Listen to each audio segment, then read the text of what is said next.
Karya ilmiah merupakan salah satu aspek kritis dalam dunia akademis dan ilmiah. Namun, proses penulisan yang kompleks dan aturan-aturan yang ketat seringkali membuat banyak orang merasa terintimidasi dan kesulitan memulai. Dalam video ini, saya akan memaparkan mengenai penulisan karya ilmiah. Mari kita mulai.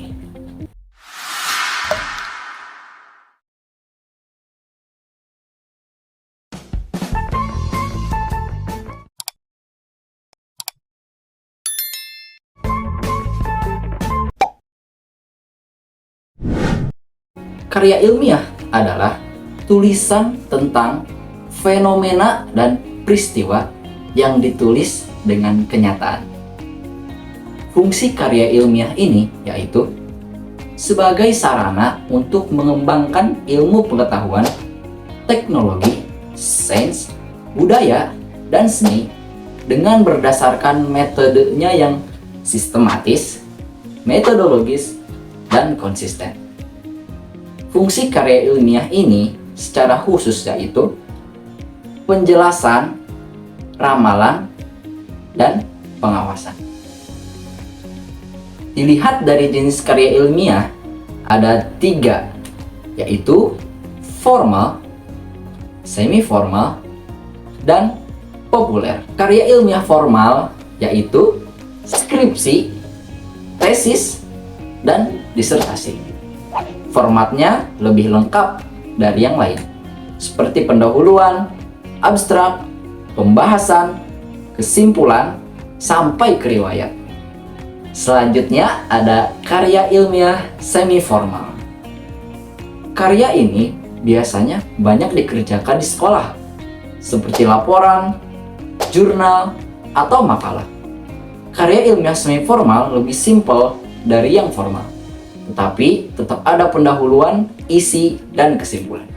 Terakhir, ada yang namanya karya ilmiah populer. Seperti namanya, karya ilmiah ini tidak terlalu akademis. Format dan bahasa yang dipakai terserah penulis.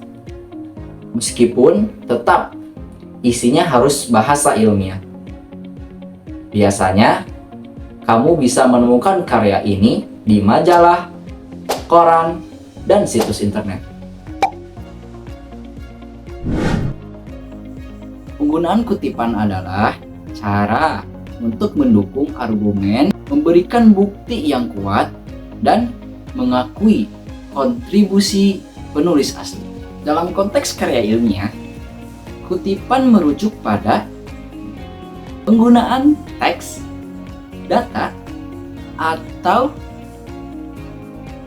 ide-ide dari sumber lain yang relevan dan telah dipublikasikan sebelumnya.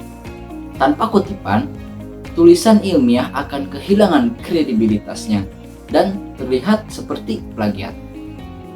Ada 2 jenis kutipan yang umum dalam karya ilmiah. Yang pertama yaitu kutipan langsung. Ini adalah kutipan yang memuat teks atau kalimat yang diambil dari sumber asli secara tepat dan tanpa perubahan.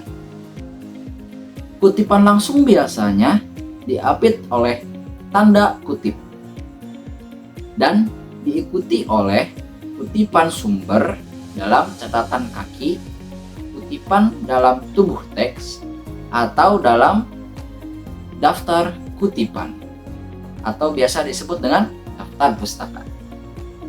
Penggunaan kutipan langsung diperlukan ketika ingin mengutip kata-kata atau frasa khusus dari sumber asli, atau ketika mengacu pada pernyataan yang sangat penting.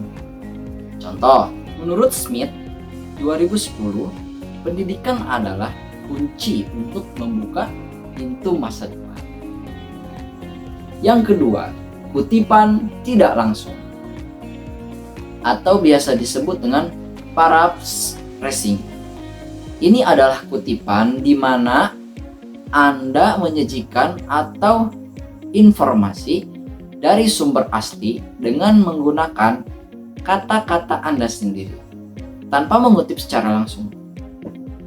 Meskipun Anda tidak menggunakan tanda kutip, Anda tetap harus memberikan kredit kepada penulis asli dengan menyebutkan sumber dalam teks atau dalam daftar kutipan. Contoh kutipan tidak langsung. Jones 2015 menyatakan bahwa pentingnya pendidikan tidak dapat diremehkan karena memiliki dampak positif pada masa depan individu. Semoga apa yang dipaparkan tadi bisa berguna ya. Assalamualaikum warahmatullahi wabarakatuh.